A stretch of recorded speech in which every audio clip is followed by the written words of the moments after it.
Annie here, and today I wanted to go over whether or not raw food is safe for cats and dogs, right? I know there's a lot of noise out there, a lot of controversy. Some people are in the raw camp, other people are in the cooked camp, and then there's vets that are out there basically saying that, raw food could actually lead to salmonella poisoning and all that other stuff. So today what I'd like to do is basically clear the air and just kind of go over just some of the basic facts and kind of go from there. So the reason why, first off, that I decided to feed my pets raw, let me just tell you a little bit about my story, right? So I basically have had cats and dogs since over 20 years now, easily, and probably a little longer than that. So anyway, I'm dating myself.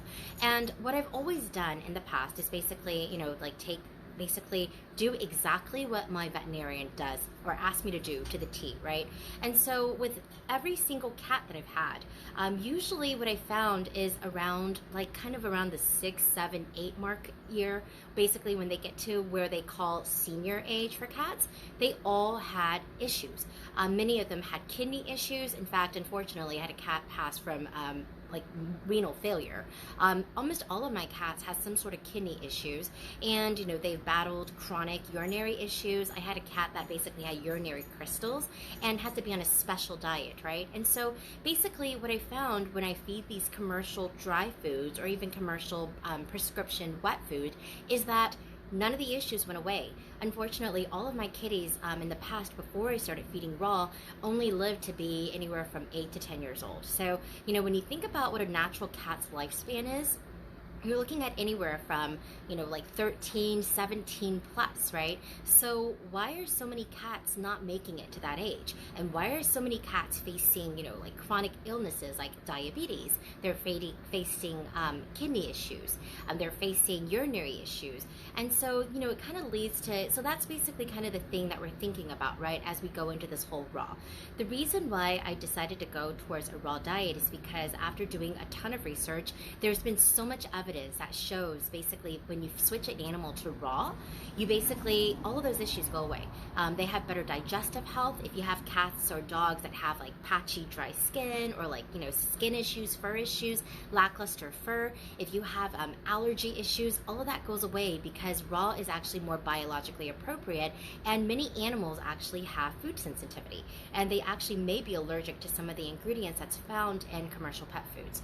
And so basically issues such as arthritis, such as diabetes, which of course, just like animals and us, diabetes is caused by carbohydrates, by processed foods, by sugar, and it's the same for animals. So basically all of that goes away. Other issues such as kidney disease, because your animal doesn't have to work as hard to digest the carbohydrates, which they're not designed to do, specifically cats, they basically eliminate all of those issues. Urinary issues go away as well too. So there's just a lot of really great research out there. And so I decided to try raw. And of course at that time I was a little hesitant because, when you think about it, people, we don't really eat raw chicken, right? Because it makes us sick. And trust me, I've gotten food poisoning off of chicken more times than I'd like to count. So, while we basically do raw fish, we basically, we've eaten rare steaks, the general consensus is you have to cook your meat in order to prevent, bacteria from forming on it, right? And that is very true for humans. However, animals are not designed like us. Their digestive tract is different. Take a cat, for example. Our cat's digestive tract, first off, they have a very high acidic stomach pH. They have higher stomach acids, and they also have a shorter digestive tract. What that really means is that they basically, the food that goes in their system does not stay there that long. It's basically, in our system, it stays about 4 times longer than it does in a cat system. And so therefore what that means is it doesn't have enough time to sit in a cat's stomach, first off, to basically make them sick. And second, because they're more acidic, it's perfectly fine. That's actually what they are intended to eat. Keep in mind, when you look at kitties' DNA, they are 95.6% more similar to a tiger than anything else. And so they really haven't evolved very far away from their wild ancestors. And so they're basically designed to eat raw.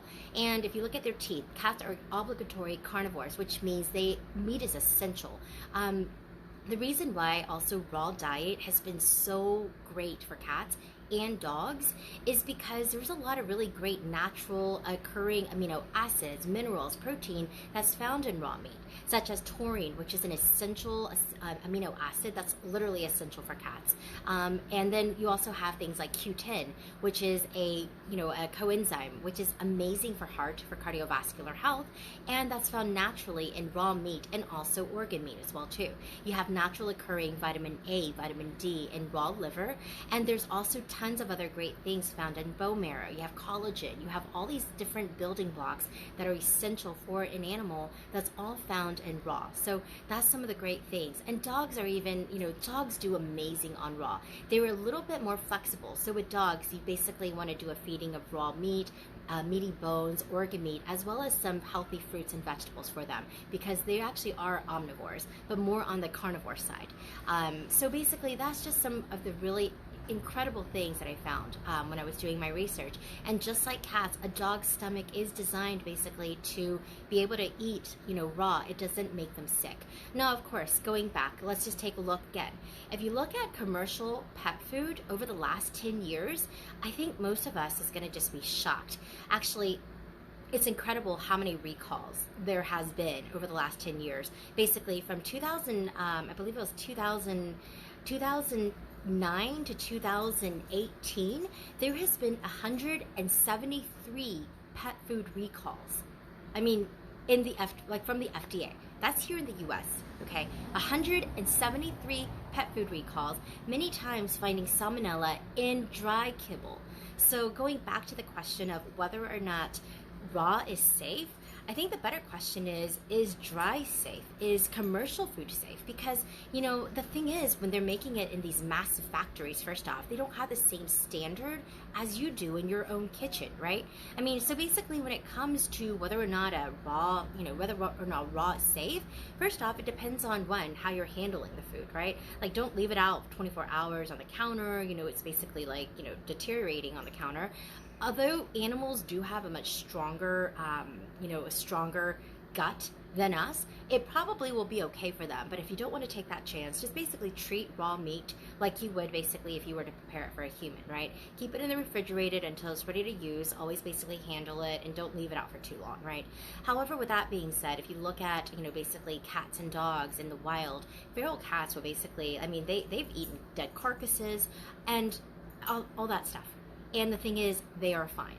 And the reason is because, again, cats and dogs are not people. Their bodies designed completely different from us. And so it's just really important to think about that. The other thing too, of course, food safety. When you basically make raw at home, you're in total control. You wash your hands, you make sure everything's clean the same way you prep food for your family. So the better part is you just don't have to cook it. It's like so much easier.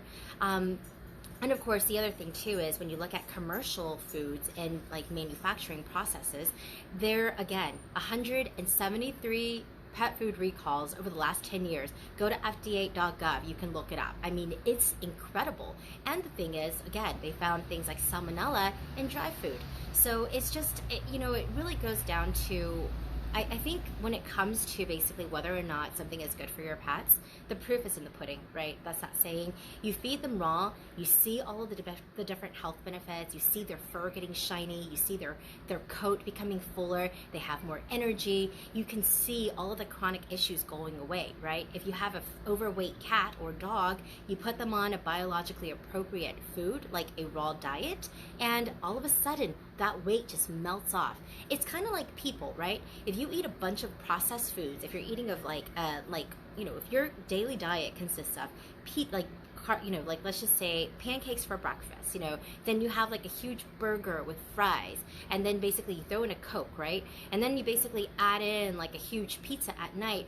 Chances are you getting enough nutrients? You're getting enough to sustain yourself, but you're not getting enough to make you healthy. And you feel fat, you feel lethargic, and the same thing goes for animals, especially cats, because cats are actually obligatory carnivores, which means they're not even supposed to be eating carbs, which means their body is actually not designed to process carbs, which is also why if you've been feeding dry kibble like I have in the past, unfortunately, it makes the organs work a lot harder for kitties, and it's just that's why it leads to a lot of chronic illnesses when they get older. So that's just why raw feeding is so important. When you put your animal on a raw feeding, you'll start noticing the improvements immediately. My cats personally, IBD issues, irritable bowel syndrome, all of that went away.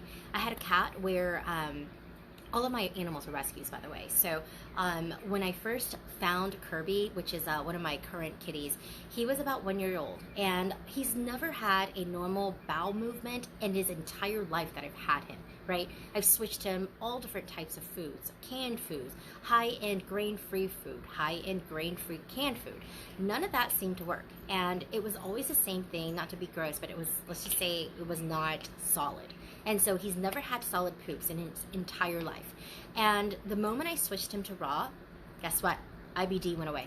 Completely went away. I had even taken him to the vet, to multiple vets, to ask if there's anything that we can do about it.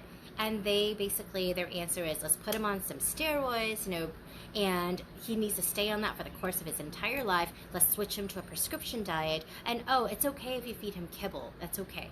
And something about that was just wrong, because when I did the research and I looked at all of the risk factors associated with long-term use for steroids on animals, it's ridiculous. I mean, it can lead to diabetes in cats and dogs. It can lead to organ failure because it's so tough on the liver and the kidneys to process this. And there's just so many side effects that is associated with long-term steroid use. So again, it's just really not a good option. Antibiotics, same thing, wiping out the gut health, all that stuff, and it's not a long-term solution. If you look at prescription food, the majority of them, the number one ingredient, or if you look at their carbohydrate level, it's really high in carbohydrates. And again, it's just not healthy for cats. So I hope you have some of your questions answered. I hope you feel better about, going to a raw diet if you've ever considered that. Again, I know as pet parents, we want the best for our pets, for our cats and dogs. And sometimes it's really scary to go from what we've been doing forever, to changing to something new. But I promise you, if you try raw feeding for your animal, you give it not even a month, but I would say give it 1 month. You will see amazing transformations. It is absolutely incredible. Just like when you put, a person on a very healthy diet, healthy fats, lean protein, like fruits and vegetables, all natural, nothing processed, you can just see the changes in their body. And the same thing happens in your pet, I promise you. So if you have any questions on raw feeding for cats, for dogs, we actually have some great workshops coming up. Actually, on January, my brain is not here today. It's the other J. So on July 8th, I will be hosting a raw cat food workshop. There I'm going to go more in detail of the benefits of raw cat food and also just, ways to make it. And I'll also be sharing with you my personal recipe that I use that you do not need a meat grinder for. You can basically make it with the equipment you have right now at home. And if you don't have equipment, it's okay. If you have a pair of scissors, it works as well. So I'll be sharing that with you guys. So July 8th at 11 a.m. and also 5 p.m. Central Time. For more information, go ahead and just click on the link that goes basically to register for the event. It's completely free. It's just something that I want to do for you guys, because I know, as a pet parent, when I was first doing raw feeding, doing the research, there's so much information out there, and it is scary. So I want to try to make it easier for you. And for those of you dog owners out there, I have 2 pups as well. Sorry, I'm gonna sit. My leg was falling asleep. So anyway, for those of you dog parents out there, I will be hosting a live raw dog food workshop coming up in the next couple of months. So if you want to get the most the information, you want to sign up, save your seat for that free class, go ahead and just click on the Facebook group, and we'll go ahead and send you the information once we get all the details. And so thank you guys for joining me, and I'm so excited to share this information with you guys, and feel free to put any comments down below, and I'll see you guys next time. Bye.